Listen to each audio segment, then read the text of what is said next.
Bem-vindo a mais um UMP Talks e hoje o papo é sobre o lado B do audiovisual. E para conversar com a gente sobre esse assunto, ninguém mais, ninguém menos do que Luquinhas. Cara, muito obrigado. Obrigado, Valeu cara. pela Obrigado oportunidade aí. por ter aceitado esse convite. Você é uma voz muito importante hoje, né, no audiovisual. Inclusive faz muito bem, já te falei, tudo isso que você se propõe a fazer e tem sido muito importante para esse meio. Então, ninguém mais, ninguém menos do que Luquinhas para falar, para bater esse papo aqui comigo sobre filmmaker, produtora, precificação e muitos papos que vão discorrer a partir daí. Beleza? Luquinhas, eu acho que a gente pode começar falando sobre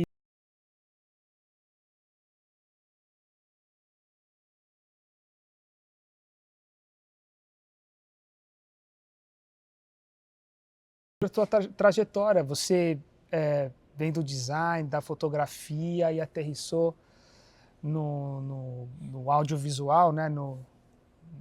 Na gravação de vídeo e tudo mais. Então, a gente se conheceu num projeto super legal do Leonardo Gonçalves, e a gente batendo um papo aqui agora há pouco, descobri que você estava lá apenas para fazer a fotografia, né? Da capa, do álbum, do disco, do CD, como era naquela época. E através desse trabalho que a gente acabou se conhecendo, né? Que foi um trabalho super legal, rodamos em Londres, era uma temporada que eu estava lá. Como que foi, cara? Você já trabalhava com o Léo lá? Te convidou para ir junto? Como que... Foi uma soma de vários encontros ali, aquele trabalho. Naquela época eu trabalhava como designer e como fotógrafo, né? E eu descobri, agora há pouco, que muitos filmmakers que eu encontro por aí têm uma história parecida com a minha. Que é esse combo do design, com a fotografia, depois com o vídeo. E eu ainda tenho um agravante que é o do músico frustrado. Acho que, sei lá, praticamente quase todos os filmmakers têm algum tipo de relação com a música e que não tocou na Isso igreja é ou uma teve verdade. banda. Então, a minha história é bem parecida com de muitos filmmakers por Você aí. tocava o quê? Toquei teclado, toquei baixo. Brinquei um pouco com guitarra, mas toquei mais teclado e toquei baixo. E aí, eu fiz o design da capa da Dani Araújo na época, 2011 por ali. Depois eu conheci o Leonardo e ele me chamou para fazer a capa do CD dele, Princípio e Fim. Certo. Que a gente fez uma capa aqui, até nos bastidores que a gente estava conversando, você achou que tinha sido feito lá na Europa, mas a gente fez aqui no interior de São Paulo, que é uma capa bem legal. Que era um lugar parecido, né? A gente gravou ele cantando tal, num morro. Nem sei se tem muito dessas cenas aí pra gente achar. Realmente não lembro. Mas era uma montanha assim que ele descia. E eu achei que essa árvore que tem na capa era lá mesmo. E o legal é que a gente achou uma árvore solitária num morro branco, parece até o fundo de tela do Windows, no Windows XP clássico. Mas voltando, e aí ele me convidou para ir nessa viagem fazer um making of, então foto, até gravar algumas cenas. Eu tava começando a explorar o vídeo e eu também fui para lá para gravar um clipe da Dani Araújo também. Aquele que a gente fechou a rua? Não, foi outro. Eu gravei sozinho. Aquele foi outro, tá. Eu gravei várias cenas desse clipe que chama Milímetro. Tá bom, eu acho que eu sei qual que é. E aí eu gravei várias cenas na Europa desse clipe, e aí nesse meio período de tempo aí eu fazia umas fotos making off e tal, então eu tava acompanhando lá. E aí eu te conheci, você estava fazendo produção de locação, se eu não me engano, e uma das locações do clipe do Leonardo era em Londres. E a gente acabou se conhecendo lá, isso outubro de 2011. Eu lembro porque sempre que eu viajo é mais ou menos essa época. Então... Começou aí, eu tava começando no vídeo ainda, eu já tinha uma carreira funcionando no design e na fotografia e o vídeo tava nesse processo ainda descobrindo ainda. Legal. Tanto é que eu fui para lá com equipamento emprestado. Eu fui com uma 5D Mark II, se eu não me engano, 70-200 de 470, kit clássico. E tem um papo que a gente tem, que é começar como? Começar com câmera, tem que ter equipamento e tal. Naquela época... eu comecei sem câmera, então eu arranjei um amigo que tinha, peguei emprestado, a gente fez os acordos lá, e hoje é mais fácil ainda que você tem celular, né? O celular, você consegue começar com um celular, todo mundo tem um celular. Então foi esse meu início aí que eu acabei te encontrando lá, né? Que legal, cara, que legal. Foi interessante o processo lá, porque eu estava também no meu início. Eu morava na Irlanda e produzia algumas coisas lá. Tive uma outra trajetória, não vim da fotografia, também não era designer. Descobri depois que eu já empreendia, mas não tinha essa noção e nem estava estabelecido assim naquela época. Acontece que eu tinha uma 7D e fazia algumas produções lá na Irlanda, tanto musical quanto institucional, já fazia algumas coisinhas.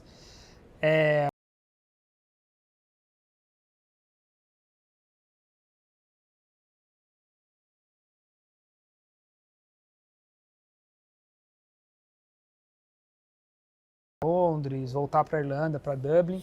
Eu conhecia tanto algumas pessoas quanto alguns lugares. Aí eu consegui colaborar dessa forma e para mim foi muito bom porque foi o meu primeiro impacto ou o meu primeiro momento com uma produção que já era bem estruturada, né? Não sei se você lembra, mas Sim. a gente gravou com Red, Sim. eram lentes anamórficas. Sim, tinha diretor de fotografia, tinha assistente. Exatamente, operador de câmera, assistente. Tinha uma equipe mínima ali funcionando. Exato. Então foi onde eu me deparei com essas primeiras noções assim de um set um pouco mais parrudo, assim, com profissionais que inclusive eram de lá, né? Eram ingleses. E eu também ajudei e dei essa assistência na locação das coisas, porque tinha esse trâmite de eu falar inglês e tal, já por estar morando lá. Então ajudei bastante o diretor, né? E aí, de lá para cá, a gente acabou se encontrando em sets, assim, poucas vezes, né, Luquinhas? Para ser honesto, é o que a gente estava falando aqui. Sim. Já gravamos juntos, mas acho que foi um primeiro encontro, assim, que a gente teve e acho que se vendo na internet de vez em quando, em alguns lugares em comum. E muitos amigos em comum também. E também, amigos em comum, então foi assim. Mas o grande lance que eu quero trazer desse histórico é que, por mais que a gente não tenha trabalhado tanto junto, tá sendo legal assistir o teu percurso e dá para enxergar muito de propósito e sentido e do porquê você faz e a forma que você faz hoje. Isso eu acho muito legal.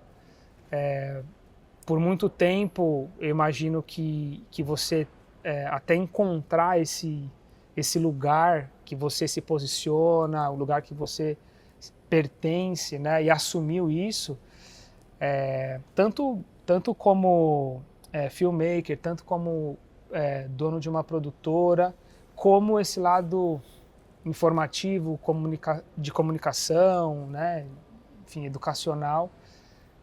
Isso tem sido bem relevante, assim, pelo que eu tenho acompanhado, tem sido importante para mim também nessa trajetória. Temos um perfil como pessoa e como profissional diferente, então eu sempre acho bacana acompanhar as coisas que você divide, e recentemente você lançou um workshop de precificação que eu comprei, fiz, né? Assisti todas as aulas, fiz as anotações e queria reforçar isso, cara. Tudo isso que você tem lançado, que é uma dedicação e tudo mais, tudo isso tem sido muito bom para muita gente. Você deve saber disso pela tua rede, né? Do pessoal falar para você, mas não só de filmmakers, mas como um exemplo como eu mesmo de ter tido uma outra trajetória. Então, quero deixar isso registrado. É um papel bem importante, bem valioso. E o Renatão, às vezes, comenta também sobre. E, inclusive, você é muito bom nisso. Passar informação, essa clareza de explicar, a didática. Valeu, obrigado. A gente dá para notar que tem um preparo ali e tudo mais. Então, cara, obrigado e continue. Obrigado. Deixar esse recado para você. Luquinhas, dá licença que eu vou pedir um negócio aqui para nossa audiência. Você que está assistindo agora esse vídeo, deixa seu like, deixa seu comentário, compartilha com mais pessoas. Tem muita gente querendo saber do que a gente está falando aqui, viu?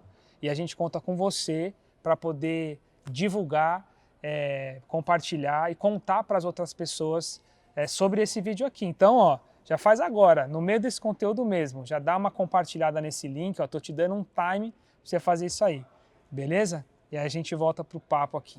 E aí, cara, as noções que você teve quando você começou a filmar, então, que foi a partir desse momento aí que coincidentemente a gente se encontrou, tiveram impactos então da fotografia still e também da sua trajetória como designer, né? Sim, são carreiras que são profissões diferentes. Como eu falei no início, muita gente acaba passando por elas ou fazendo ao mesmo tempo e tudo mais. Só que elas são importantes umas para as outras, né? Se você, mesmo que você escolha uma e siga ela, por exemplo, se você seguiu como fotógrafo, as noções de design, como que você organiza os elementos numa imagem, são importantes para você na fotografia, você consegue se destacar, né? Se você trabalha com audiovisual como filmmaker ou como editor, se você souber design, o seu trabalho vai evoluir muito. Se você tiver noção da fotografia still, sua carreira também vai evoluir muito. Eu lembro até um trabalho que eu fui fazer, que na equipe tinha alguns filmmakers, e eu tenho amigos que gostam de fotografia também, filmmakers, e tem só aqueles que filmam mesmo. E às vezes a gente saía na hora do almoço para ficar fotografando qualquer coisa. Então a gente olhava, sei lá, um poste, fazer uma foto e tal. E uma das pessoas que estava com a gente, que era filmmaker, ele falou: nossa, como que vocês acham essas coisas? Como que vocês fotografam e encontram um poste e tal, e fica legal?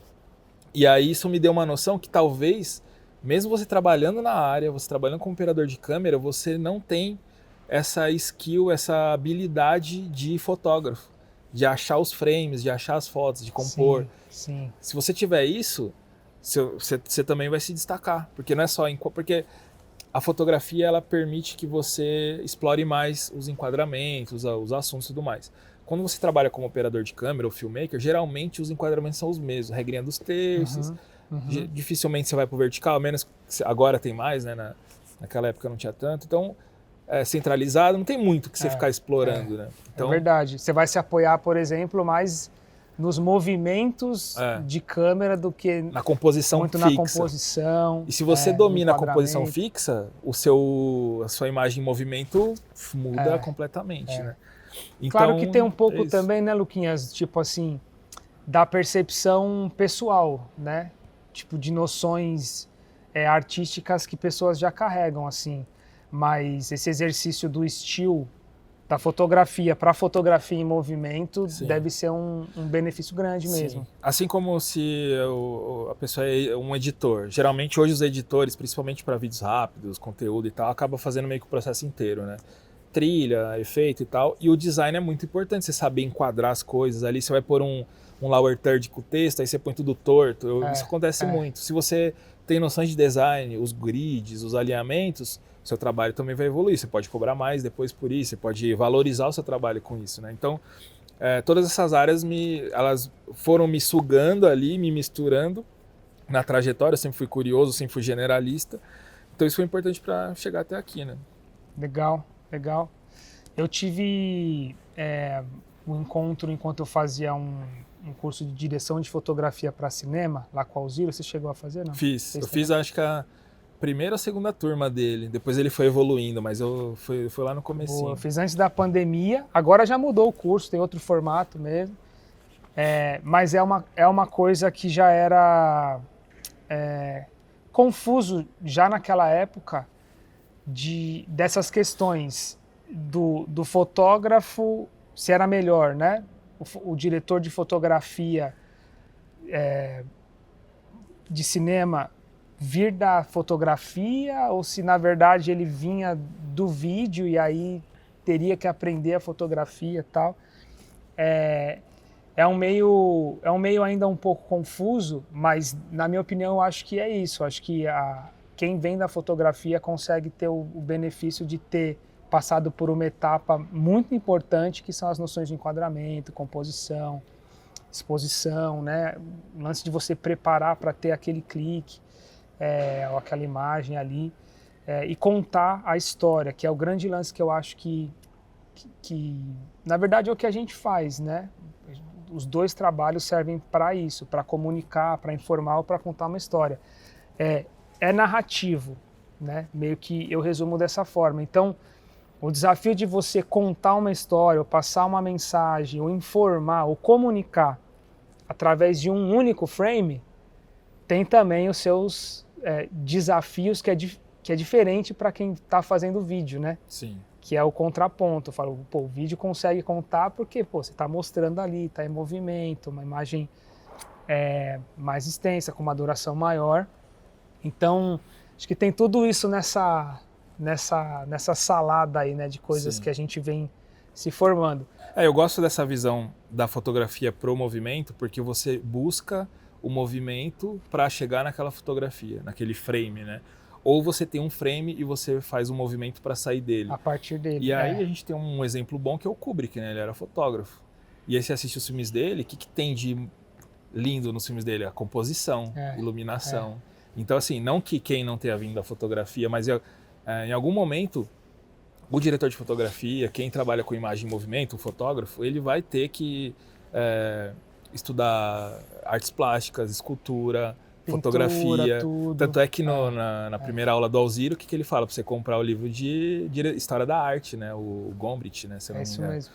Você nem imagina. Hoje, se você é filmmaker, ou você quer ser filmmaker, você chega no YouTube, a primeira coisa que você vai encontrar, o YouTube ou o Instagram, é algum tutorial de configurar a câmera, de S-Log, de slow e tal. Você não vai ver ninguém falando para você comprar o livro de História da Arte. Ninguém vai falar para você ver as esculturas. Ninguém vai falar para você ver as pinturas renascentistas. Ninguém vai falar isso. Então, Caravaggio, que é muito... Caravaggio é clássico, né? Do Alzira, né? Quem estudou com o Alzira sabe. Tanto é que até... A gente tá fugindo totalmente do tema do episódio, mas vamos nessa. Tava conversando com o Renatão nos bastidores e tem muita propaganda que a galera faz para vender curso, que é o segredo da fotografia, o segredo do audiovisual, o segredo do marketing. E aí, cara, a fotografia século XIX, tipo, não tem segredo. Aí o Renatão complementou, a luz já foi toda mapeada e desenhada no renascentismo, desde a caverna, quando você fazia os desenhinhos, ali já estava sendo trabalhado rupestre, tudo. Né? Então não tem segredo, entendeu? Já está tudo aí. O que tem cada um tem sua forma de fazer, cada um tem o seu olhar, cada um tem as características, mas não existe um segredo que ninguém sabe e tudo mais, né? Que a galera devia procurar mais, né? Tem um detalhe importante, e eu sei onde nós vamos linkar de volta ao nosso papo. Vamos voltar. Mas tem um detalhe muito importante, que foi um livro que também eu acho que foi indicado ou sugerido no curso dele, não sei se por ele, mas acho que foi no curso, se alguém falou, não lembro, mas é um livro chamado 50 Anos Luz, que é um livro que o Edgar Moura, ele trabalha muito essa questão da nossa percepção, que vem muito de encontro com a nossa realidade nesse mercado audiovisual hoje, né? Ele fala pra gente, e ele ensina muito sobre direção de fotografia através da gente perceber o nosso cotidiano, as coisas que a gente se relaciona, o tipo de luz que está aqui nesse momento agora, para onde a sombra está projetada, de uma árvore, de um carro, quando a gente está na praia, como que a luz rebate ou reflete na areia e ilumina a gente, sei lá, ele traz os elementos naturais e é justamente por essa perspectiva que você falou. Já está aí. Tem um dia que o sol está com uma luz dura iluminando aqui, né? E tem um dia que está uma nuvem difundindo, e essa percepção nossa sobre o contexto que a gente está, também nos dá, ou a falta dela, né? Também nos dá uma característica como profissional nessa área, né? Isso também é muito legal. Então, desde a pintura, né, de tudo isso, de imaginar que os caras sem câmera, sem nada antes, conseguiam trabalhar profundidades que eles não conseguiam ver com os olhos, né, com os próprios olhos. Sim. Então tudo isso é muito, muito rico e muito necessário. Eu acho que em algum momento, se o profissional se preza ou se o profissional tem pelo menos um desejo mínimo de se aprofundar, eles vão convergir nesse lugar, né? Sim. Que quem começou na fotografia, acho que naturalmente chega mais cedo nesse lugar, mas que quem começa no vídeo e vai permeando, por exemplo, para a direção de fotografia e tal, também vai chegar num lugar muito próximo, né? Sim. E aí, cara, eu acho que isso tudo, que realmente a gente não era uma pauta da nossa conversa, eu acho que isso tudo traz pra gente um pouco, naturalmente, pelo que a gente está falando, um pouco das diferenças de trajetórias e quem era o filmmaker lá em 2012, quando a gente se conheceu, e quem é o filmmaker hoje. A discrepância, não no sentido negativo, porque tem muitas coisas positivas, né? E o mundo é assim, ele vai mudando, novas tecnologias, tudo, né? Novos perfis de pessoas e gerações. Mas a gente resgatando agora esse papo e brevemente, né? Lembrando sobre como foi essa trajetória nossa, que a gente passou por filmmaker, fizemos um monte de coisa, de função. A gente estava comentando aqui que a gente é da época que filmmaker chega, monta o equipamento, aí opera assim, mão, tripé, gimbal, opera tudo, faz tudo, áudio, tudo, desmonta o equipamento.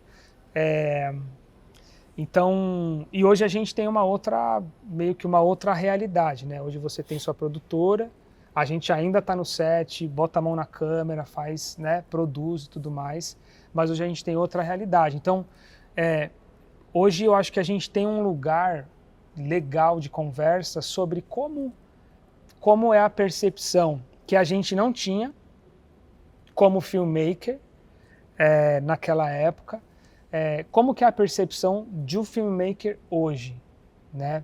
Para quem que ele trabalha, o que ele faz, o que é exigido dele. Então, eu acho que aterrissando essa conversa num dos assuntos que a gente ia buscar, acho que a gente pode abordar um pouco, para ser uma conversa mais ampla até do que nós dois, para essa galera que possivelmente vai assistir a gente, muitos dos teus conteúdos tentam elucidar, iluminar muitas das coisas que os profissionais hoje sofrem no mercado, né?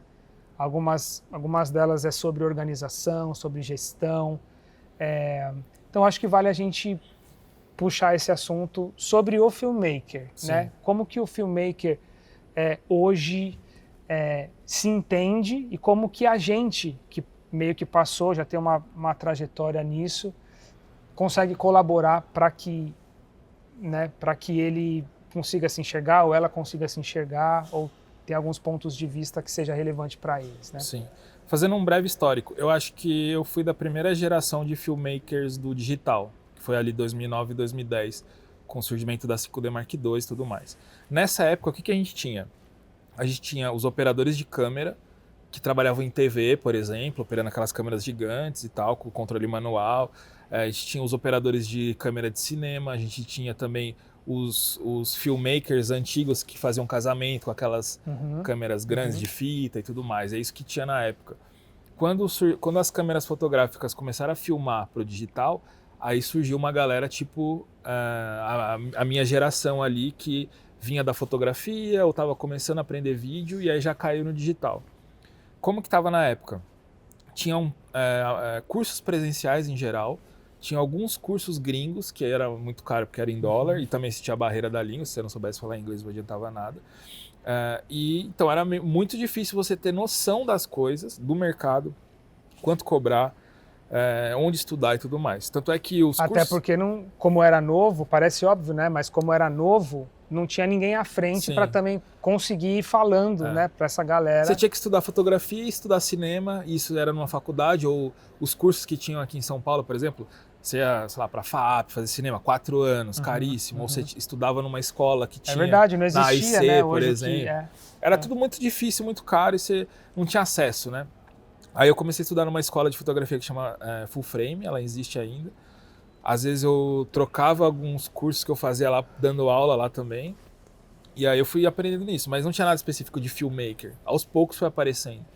E ao mesmo tempo que você não tinha acesso a outras pessoas para perguntar quanto cobra, e os bambambãs, os caras, os high levels da época, cada um fechado na sua, não tinha essa cultura de se abrir. Você tinha que descobrir as coisas na porrada. Aliás, não tinha nem espaço para conseguir acesso para aprender, né? E aí, aos poucos, a gente daquela geração, a gente foi criando as coisas, fazendo clipe, fazendo casamento, fazendo essa transição, a gente foi se envolvendo em tudo. Tanto é que tinha uma resistência da galera das antigas na nossa chegada. Então a gente ia fazer um trabalho que tinha uns operadores de câmera das antigas. Era difícil você se relacionar com eles no começo. Depois foi ficando tranquilo, porque foi... essa troca de tecnologia é assim, né? Leva um tempinho. Então a galera da culturalmente TV... também, né? Tinha uma distância cultural, sim, entre a galera que já também. estava.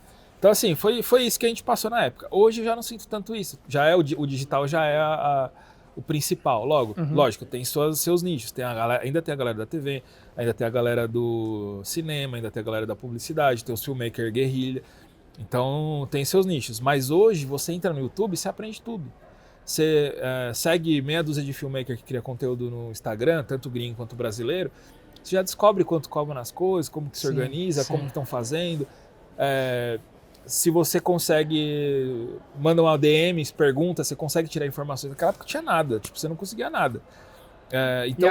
E até abrindo um parênteses sobre isso, hoje até que tem mais gente se propondo a falar sobre, né? A abrir coisas, né? Que foi o meu caso. Que é o teu caso. Porque eu não tive nada disso até, sei lá, eu comecei a fotografar em 2006, comecei a filmar em 2010, eu fui...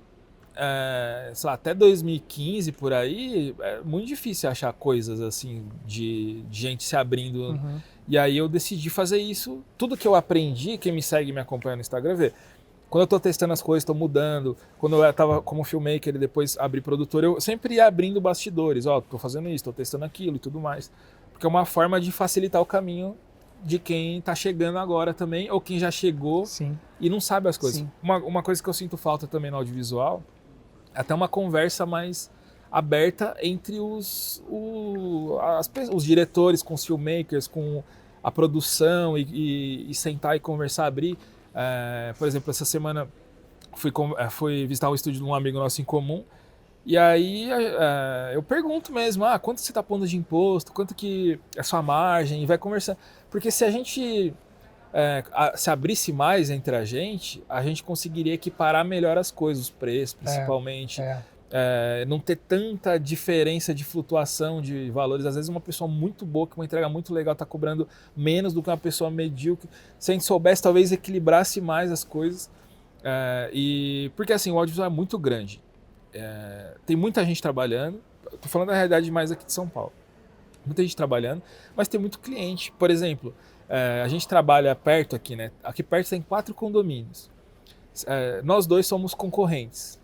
Na prática. Eu ia até comentar isso daí, eu esqueci. Nós somos concorrentes. No fim das contas, a gente está lado a lado aqui, praticamente uma rua tem 4 condomínios aqui.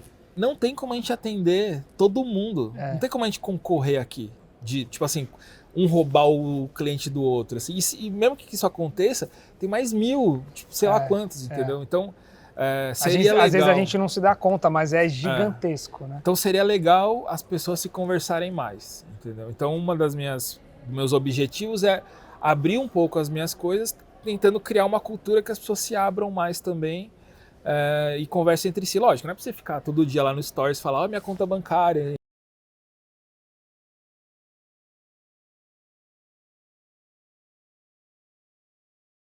Tem a confidencialidade, tem os... Como que é aquele documento que te assina às vezes? NDI, é isso? NDI. Então, você não pode fazer isso, mas você pode falar, de modo geral, nós produzimos esse tipo de trabalho. NDI ou NDA? NDA, eu acho. Que é aí, né? NDI que é a outra parada. Deve ser NDA. Burocracia. Você sabe o que é? NDA mesmo? NDA. Então é isso. Fala do documento, então, só pra gente não... O NDA é um documento que você promete que você não vai vazar nada do seu cliente, nem... Tem proteção dos arquivos, das informações das pessoas que estão envolvidas. Então isso é... Confidencialidade de uma maneira bem ampla. Né? Mas a gente podia se abrir mais sobre os cachês que estão pagando, ou até, por exemplo, quanto que você paga para os seus filmmakers? Pago 1.000, puta, eu tô pagando 800, acho que eu vou começar a pagar 1.000 também, ou... e vai indo, né? Esse Papo Aquilo, Quinhas, é também um lugar e um espaço para fomentar a conversa. Isso que eu, né, comecei a expandir, de ter um canal em nome da Umbrella, ou seja, uma produtora falando, e para conseguir abranger realmente mais assuntos. E eu tô contigo nessa, eu acho que a gente tem que se comunicar mais, perceber mais como que estão as mudanças no mercado, porque isso gera um ciclo da gente compreender, por exemplo, como produtora, os filmmakers ou os outros fornecedores que a gente, né, tem e precisa, e dessas pessoas compreenderem a gente também, né, as nossas dores, como que funciona o mercado do nosso lado.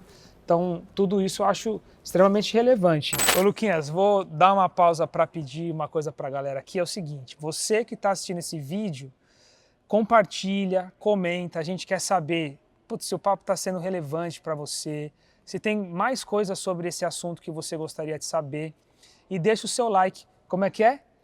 É o desenho do... Tá prático. Aqui, é um desenho de um dedinho aqui embaixo. Aqui embaixo, aqui, ó, só olhar para baixo, que tem um dedinho, deixa seu like. A gente quer que esse conteúdo seja visto por mais pessoas que querem saber sobre isso, beleza? Ajuda a gente. Isso é uma quebra de paradigma que aconteceu comigo quando eu comecei. Eu não tinha a pretensão de ter a produtora, mas aí eu comecei a pegar trabalhos que me exigiam de contratar os meus pares, que eram outros filmmakers. E quando isso aconteceu, foi engraçado, porque conforme eu virei um contratante e não era mais par com eles, que quando você é par, as pessoas ainda identificam, eu não vou poder ir, vou te indicar, ou eu preciso de mais um colega para trabalhar, vou te chamar. Quando você vira um contratante, as pessoas parece que, não sei se a impressão de que a gente não vai querer fazer o mesmo trabalho, ou enfim, ou a pessoa acha que a gente agora, porque virou contratante, já não é mais, enfim, não sei como é que funciona esse processo, mas eu me lembro de ter tido dores nesse sentido, de tipo, caramba, pô, meus brothers que eu contrato, os caras não me chamam a trabalhar. E por muitas vezes eu achava assim, caraca, será que eu não faço um trampo bom a ponto dos caras que trampam comigo não me chamarem para trabalhar? Então, isso já foi uma quebra de paradigma, porque muitas das vezes a gente, entre os colegas que já são diretores de fotografia ou que já têm produtoras, começaram a se contratar. Por exemplo, que a gente estava falando, a gente já com produtora, não sei você, mas eu já com produtora já trabalhei e filmei casamento, né, que eu não tenho desmerecimento algum, inclusive, eu acho extremamente importante na minha jornada e com todo mundo que eu converso, eu acho que casamento é extremamente importante para o amadurecimento nosso como filmmaker, a nossa agilidade, otimização, nossa responsabilidade, um monte de coisa. Mas fato é que, mesmo não sendo filmmaker por mercado, já fiz casamento, já fui operador de câmera também, videoclipe de pessoas que estavam dirigindo. Isso era uma coisa que não acontecia, era meio que improvável, né, de acontecer. Ou você se enxerga como competidor, que cada um tem sua produtora e cada um segue o seu caminho, ou se você tem a produtora, agora você só contrata, você não é mais contratado, né? Isso foi uma coisa que eu acho que eu fui quebrando ao longo do tempo, em contratar amigos, ou trabalhar junto, né, com amigos que tinham produtoras e assumiram ao longo do processo, e de falar, cara, pode me chamar, porque além de ser um exercício nosso, e a gente gosta de fazer, gosta de botar a mão na massa, né? É bom a gente estar perto das pessoas e é bom a gente continuar exercendo para justamente pegar, né, Luquinhas, essas mudanças que acontecem ao longo do tempo. Sim. A maneira que a gente operava, por exemplo, antes já não é mais a maneira que a galera opera. Era DSLR, agora já é mirrorless, já mudou mirrorless, a lógica. As lentes, né, tipo, os tipos de acessórios e tal. Então é bom a gente também estar presente nesse campo. Mas muito é porque a gente também gosta desse lance da arte, que sobrepõe o lance do título, da função, até da grana às vezes, né? Sim. A gente gosta de fazer arte, gosta de produzir coisas, de fazer os negócios nascerem, né? Sim. Mas é isso, então eu acho que já vem quebrando esse paradigma, que é muito importante, e esse espaço aqui também, cara, é um paralelo, digamos assim, em sinergia com isso. A gente também quer fomentar coisas para a galera, quer ajudar o pessoal a se profissionalizar, porque esse lance do amadorismo, da falta de gestão e tal, também é um papo que a gente vai trocar aqui. Mas é muito disso, da gente se perceber e saber se posicionar, mas não entender o outro como apenas um concorrente, né? Sim. Mas também como um aliado. Quantas vezes a gente não pôde, é que a gente mesmo não fez esse processo, mas você fez com outras pessoas e eu fiz com outras pessoas também. Sim. Quantas vezes a gente não precisou de alguém que entende mais ou menos como a gente, que já tem uma experiência como a nossa, para somar com a gente? Ou quantas pessoas não precisariam da gente, com a nossa cabeça, a nossa experiência, para somar e agregar com trabalhos, né? Isso é valioso pra caramba. Então, isso que você falou de posicionamento é interessante porque a forma que você se mostra, você se posiciona para o mercado e para as outras pessoas que trabalham com você, é a forma que você vai ser percebido. Então, isso vai desde a sua roupa, da forma que você fala, das coisas que você oferece, de onde você está. Tudo isso é importante. Então, quando você é um filmmaker freela, você tem que saber para quem você está se vendendo. Se você está se vendendo para outras produtoras, outros concorrentes, você vai mostrar certo tipo de conteúdo, certo tipo de coisa. Você vai mostrar seus bastidores, com o que você está trabalhando, como que você opera a câmera, como que você configura o drone, etc. Quando você vai trabalhar com um cliente final, por exemplo, você vai mostrar coisas que aquele cliente vai se sentir seguro e coisas que interessam para o cliente. Porque o cliente não, sei lá, o dono da hamburgueria não quer saber que é 4K, 24 frames, não importa para ele. Ele quer saber como você vai resolver o problema dele. Muitos filmmakers se posicionam como freelancers, filmmakers para produtoras, mas tem um perfil ali de produtora para atender o cliente final. Exato. É um rumo que eu tomei. Então, o perfil da minha produtora, que é @leiprodutora no Instagram, LAY, ele se comunica com o meu cliente ideal. Então, eu vou falar mais corporativo, é mais imagem, mais conteúdo explicando as coisas. O meu perfil pessoal, @luquinhas, ele se comunica com a persona que eu quero atender, que é o próprio filmmaker que eu vendo meus cursos, meus conteúdos, ao mesmo tempo que eu estou, de certa forma, comunicando para outras produtoras ou outros contratantes que queiram me contratar como freelancer. Onde que eu quero chegar nisso? Quando você se posiciona como um dono de produtora, um diretor, um produtor, as pessoas naturalmente não vão querer te contratar como freelancer porque elas já vão perceber que você está em outro jogo. Mesmo que você queira, que é um negócio que eu passei. Em 2020, na pandemia, eu fiz a transição para produtora e não me divulguei mais como freelancer, eu sempre me posicionei como diretor, como produtor. O que aconteceu? Todo mundo que me chamava para freela não parou de me chamar, porque me via dessa forma. Qual que é o movimento que eu fiz? Eu comecei a parar de trabalhar minha imagem pessoal para trabalhar mais a produtora. Eu dei uma anulada nisso, eu acabei sumindo do mercado. Como freelancer, como operador de câmera e tudo mais. Agora eu tive a experiência de produtor, eu estou fazendo fazendo uma inversão. Então eu voltei a trabalhar mais a minha imagem para poder vender a minha parte de conteúdo, assim como eu também abri a agenda para ser freelancer para operar câmera. Entendi. Com algumas ressalvas. Mas como que eu vou fazer isso? Eu vou falar com os amigos. Não é um negócio que eu vou ficar divulgando... Projetando ali abertamente. Agora eu sou operador de câmera. Sim. Mas isso é uma escolha. Sim. Se você não quer fazer isso, se você quer se dedicar como diretor, à frente da sua produtora e tudo mais... você vai se posicionar como essa pessoa, né? Vou dar um exemplo, até a gente estava conversando nos bastidores. Por exemplo, o Egon da Sanji. O posicionamento dele é como empreendedor e o diretor, o produtor executivo da produtora dele, a Sanji. Sim. É isso, ninguém vai chamar ele para fazer freela, entendeu? Talvez algum brother, muito brother mesmo, convide ele para fazer uma coisa que ninguém vai saber, que é entre eles ali. Mas esse é o posicionamento dele. Ou num job autoral, né? Alguma coisa assim. Então é importante a forma que você se posiciona, é como vão te perceber. E se você quer fazer um tipo de trabalho que você não está sendo percebido para isso, você tem dois caminhos. Ou você começa a se divulgar daquela forma, ou você vai falar com seus amigos próximos. Galera, tô pronto para fazer isso, o meu preço é o preço de mercado, quanto vocês estão pagando. E aí abre o jogo e se dispõe, né, a fazer isso. Então esse é o... até comentando o que você falou, será que a galera não me chama porque eu não faço bem ou porque eles me percebem de outra forma? É justamente isso. É um acaba ter essa posicionamento, visão né? essa diferença de classe, não é classe política, né, mas de cargo mesmo. Você não vai chamar um diretor de fotografia para fazer freela com você no casamento, né? Exatamente, então, exatamente. É sobre isso. Isso implicitamente já passa essa imagem. Isso desculpa fazer um comentário que você falou do casamento. Fazer casamento, fazer clipe são as melhores escolas do audiovisual, na minha opinião. Casamento, você tem tanto a humildade de você ralar por 12, 14 horas com equipamento, peso mesmo, é um negócio braçal. Você ser tratado como lixo, como muitas vezes, né? Quantas vezes eu fiz casamento com o Renatão, o maître, o produtor do casamento, nos jogava num quartinho para comer pizza. Ou teve uma vez que falaram assim, vocês só vão comer depois que todo mundo comer. Tipo, os negócios pesados.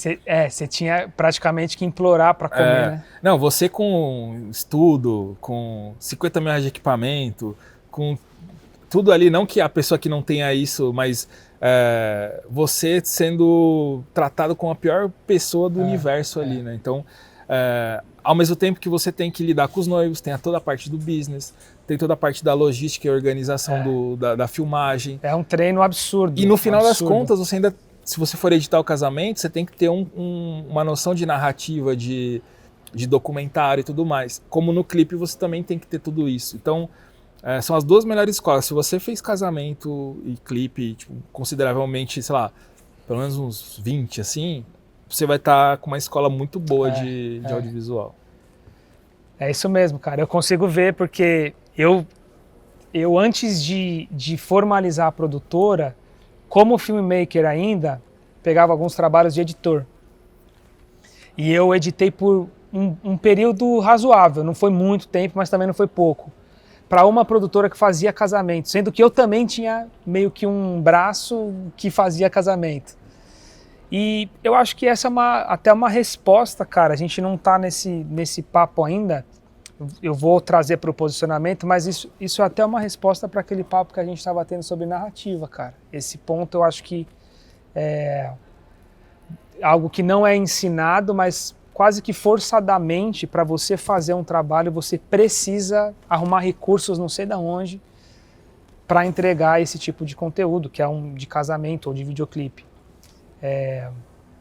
Eu acho que pelo menos fazendo uma reflexão rápida aqui, na minha trajetória, eu acho que foi isso que me deu essa noção que depois eu consegui carregar para outras áreas. Então, quando a gente vai fazer uma cobertura de um evento, tem uma narrativa porque já se sabe uma construção, já se tem implicitamente um monte de coisa embutida na gente. Qual a história que vai ter que ser contada ali. Você começa a entender, você sabe que o evento é assim, assado, você sabe como você quer contar. E eu descobri que isso é uma coisa difícil de ser ensinada e aprendida. Eu acho que é um lance meio mão na massa mesmo. E eu recomendo 100%.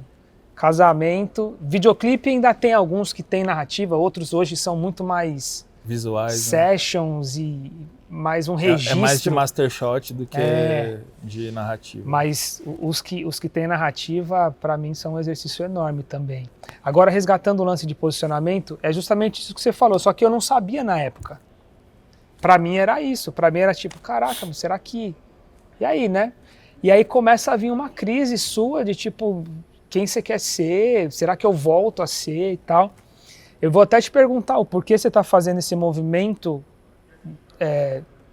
de não projetar tanto a produtora e voltar nessa projeção mais pessoal, né? Sua, pessoal / profissional, mas o teu perfil, né? Do teu perfil como profissional.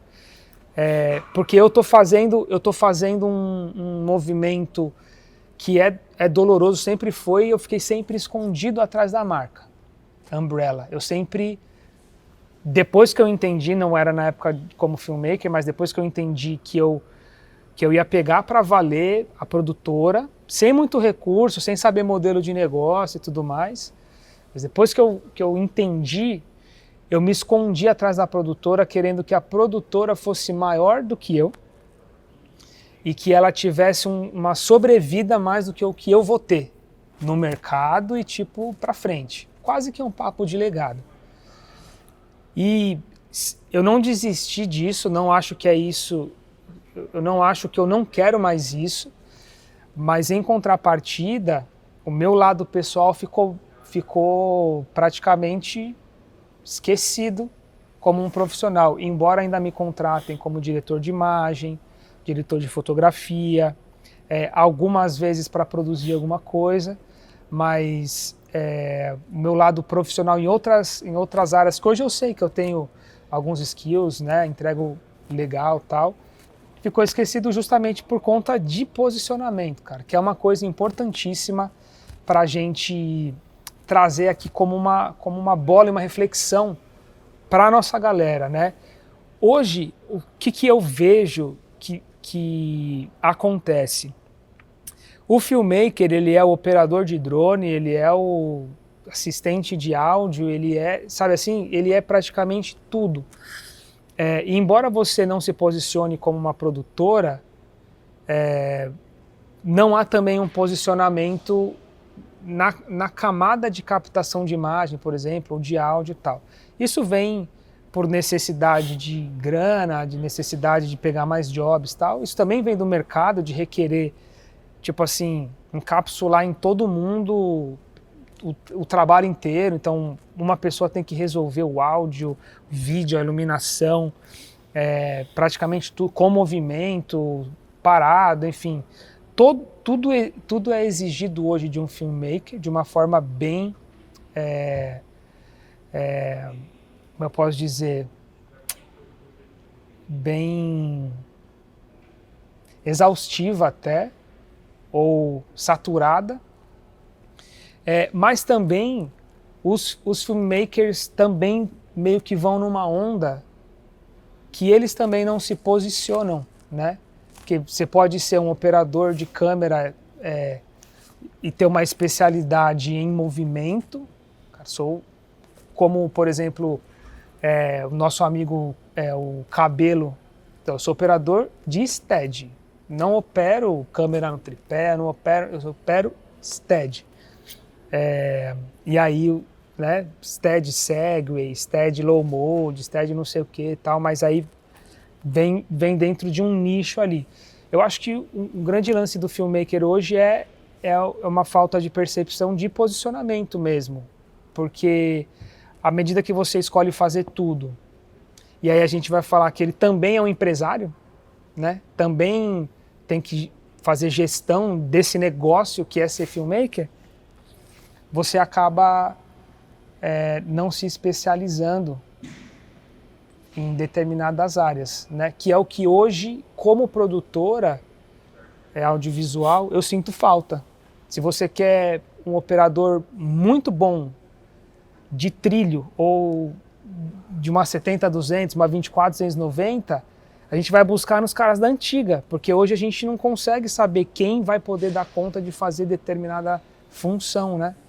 E eu não sei até que ponto isso é bom ou é ruim, mas é um ponto de reflexão de como as coisas estão sendo hoje, né? Então acho que posicionamento é um ponto muito importante e inclusive nessa trajetória do filmmaker se transformar em eu produtora para daí ir crescendo, de fato, né, eu não sabia na época, mas de fato foi um posicionamento que me excluiu de determinadas rodas, de determinadas possibilidades, mas que me abriu outras portas, né? Que eu acho que é importante. Quando isso é feito conscientemente, eu imagino que é um outro jogo que você joga.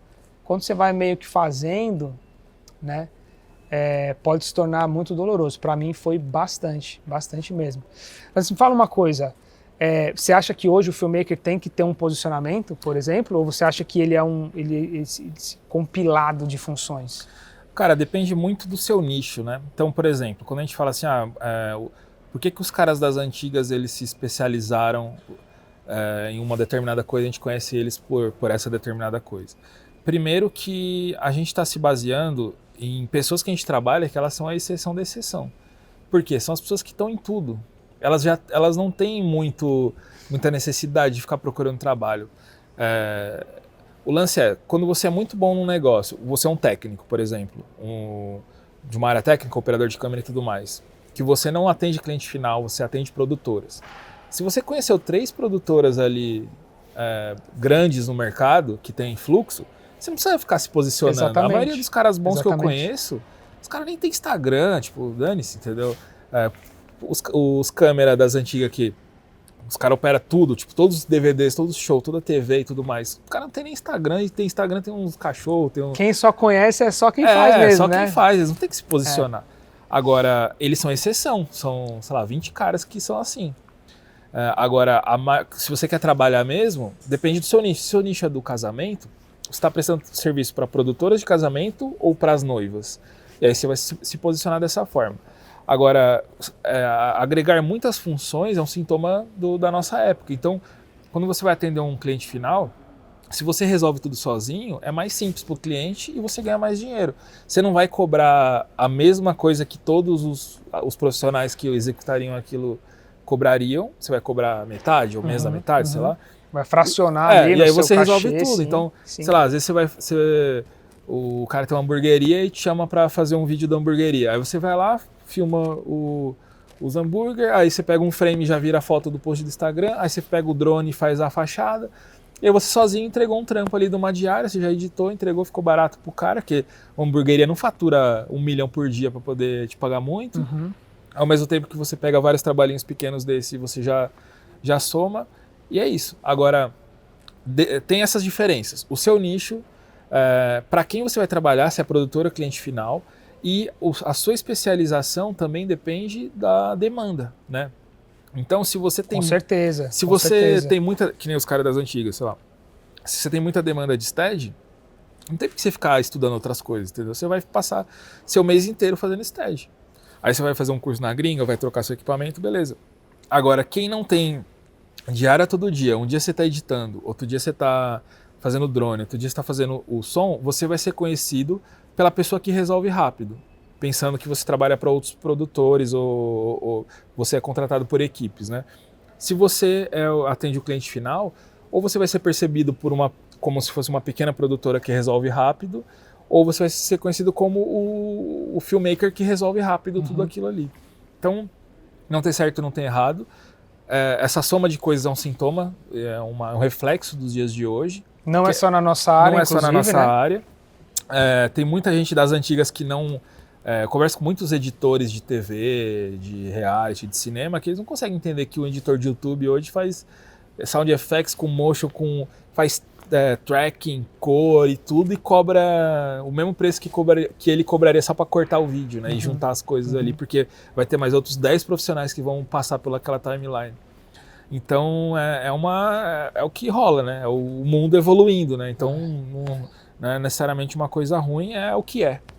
Pessoal, a gente vai dar uma pausa agora aqui, porque esse vídeo está ficando muito extenso, tem muito mais conteúdo que a gente conversou, mas a gente quer dividir então em 2 partes para não tirar nada, né? Não ficar nada de fora, tá bom? Então a gente está deixando a sugestão do segundo vídeo aqui já para você acompanhar, beleza? Deixa o seu like, compartilhe e comenta pra gente o que você está achando desse conteúdo. Fechou? Fico no aguardo, a gente se vê na parte 2. Um abraço.